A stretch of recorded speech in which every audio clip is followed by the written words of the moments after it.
Good evening, everyone. This is Lori, and we're going to do a really quick lesson on the three general types of trades that you're going to have. Three groups of trades, and every trade that you learn should fit into one of these trade categories. Alrighty, now we're going to pick up. Sorry, we had to go do something, and now we're back to the actual lecture. What I'm going to cover are the different categories of trades. Okay, and there's pretty much what I call three different categories of trades. Everything that you know, everything that you learn will be in one of these three categories. Okay, you have trades which evaluate the range. You have trades that are what I call continuation trades. And then you have trades which are reversal trades. Okay?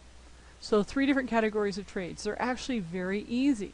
And each of them has their own kind of, well, trade that you use with it. So if we have a range trade, what we're looking at in range trades are trades that encompass a sideways market that is just moving sideways, usually in between, okay, a boundary. It just goes up and down. That's a range trade. Many different ways of drawing them, okay? You have J.D. Ross who talks about the ledge. Well, a ledge in one time frame is nothing but a range in a lower time frame where you get more bars. Okay? So you have a range trade. And then you have what we call a continuation trade. So if you have a market that's moving down and he takes a breath, you stop right here and go, okay, are we going to form a range? Are we reversing? Or are we getting continuation? This is a key point when this event occurs in a market. A continuation trade is one where it just it breaks back down. Okay, so it continues in the direction that you were moving. And then the last one is what we call a reversal trade. We come into this position, we stop, and then what happens? It usually falls back just a hair and off it goes. So the market reverses. So what you have to do is get used to applying what kind of trade am I looking at. So what I'll actually do is many times sit and say, okay, what have I got? And give me just a second, see if I can make this a little thinner. Now I understand what I was doing. Okay, so I have range trades, continuations, and reversals. Ranges, okay, I actually have a range trade that I developed specifically for myself, okay, that I do share. Gann has what he calls his single, double, and triple, and quadruple top. He's talking about ranges. Okay, then Gann has what they call the Rule 1 trade. Some people have what they call a Zingo trade. Okay, some people have what they call wave trades. Would pick this up as well, the retracement back, catching it as it's going to break forward again. Okay, but guess what? They all come into one of three categories: range, continuation, and reversal. So any time that you're looking at the market, you only have three questions to ask. Is this market going to get stuck and sit here and bounce around? What's the indications that that is what he's going to do? What are the indications that he's going to keep continuation? Or do we have some indication that he's going to do a reversal? And now each of these has a criterion that you work with. A range tends to have multiple points in the same area. Okay? You're bouncing back and forth between a very set price level. A continuation trade, many times you'll have, we have waves, okay? Wave structures which say, yeah, you're going to keep going down. Okay, and very specific segment of the wave structure says yes. Or you have a 2-bar pullback, as Gann calls it, and it fires back down, and you take it. He calls it a Rule 1 trade.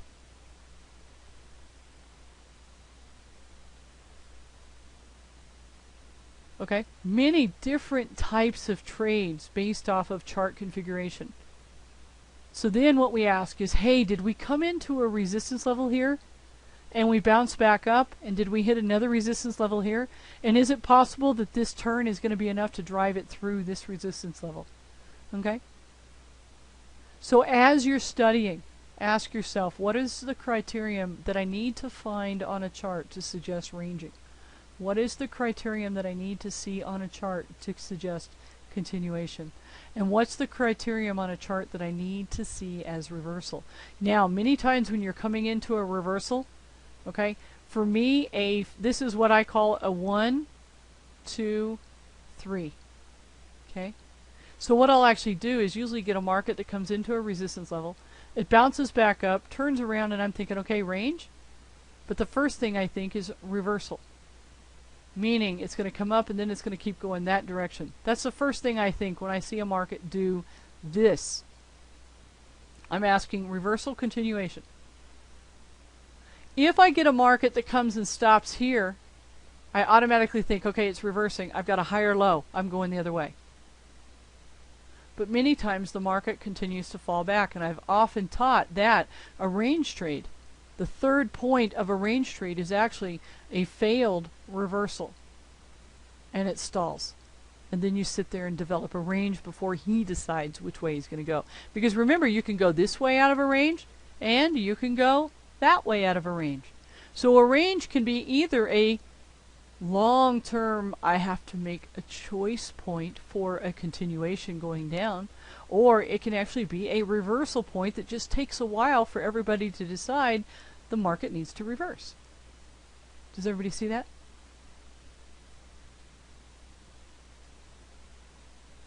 But a continuation trade, if you're coming down and you've got high volume and you're headed through here, and as you break through this point, your volume's getting bigger and bigger and bigger as you move down. You've almost got it screaming, we're going down, boys.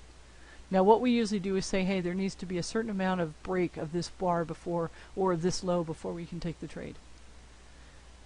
Okay?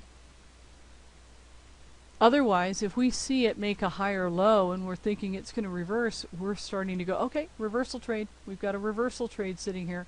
And then we start preparing a reversal trade. But the one thing that I've learned in all the years of trading is be prepared for both directions. Okay? They can tell you, we're going to reverse, and then suddenly, bam, they're going continuation. You have to have a plan for both directions. Anytime I get to a point, a resistance level, or what those points that can turn a market coming into prior lows, a resistance level, a fan. The first thing I'm thinking is, excuse me. So what I look at is, how will I trade it if it continues? How will I trade it if it reverses? If it ranges, I got one trade.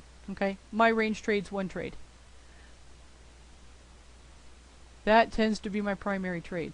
Unless, of course, I get a big bar for a day, and then I get a whole bunch of little bars in here. Okay, I can either take this as a day or an hour range down in here, or I'll take it as a within trade, which is a very specific Gann type trade that allows me to pick it up off the day chart. Okay, but range, market stalls. It has to make a choice. What am I going to do today? Okay. Other times it just takes 2 bars up and goes, I'm done, and down it goes. So does everybody understand? You only have 3 types of trades. Every trade that you do is going to fit into one of these types of trades. So what you want to do is, in your checklist, have a range checklist. What's an indication for a range? What's the indication for a continuation? And what's the indications for a reversal? Okay. Gann talks about them. Higher lows, lower highs. Those are sometimes indicative of reversal positions. So it helps you to understand when you look at a chart, you start getting a checklist built. Okay? Probably the best thing that you can do. So what I recommend is learn a specific trade that allows you each move. Okay, so for me, I use a 1, 2, 3 as my reversal trade. My continuation trade tends to be a Rule 1 trade. That's why Gann calls it a Rule 1. That's the number 1 trade he would do, is continuation. Everybody follow me on that one? Okay, so pick and learn one of each of these kind of trades. By chart configuration, not by stoic, not by RSI, unless of course you can figure out how to use the stoic and the RSI to help indicate these types of trades. And many times you can. Okay, I tend not to use indicators except for stochastic to help me confirm. This is the only one where I really will use a stoich. Okay, I'll use the stochastic here.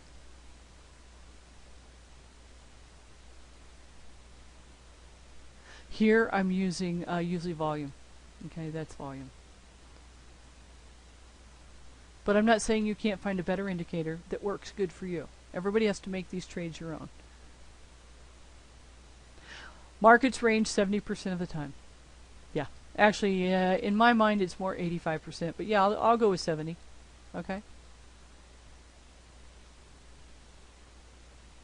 That's all I have to know.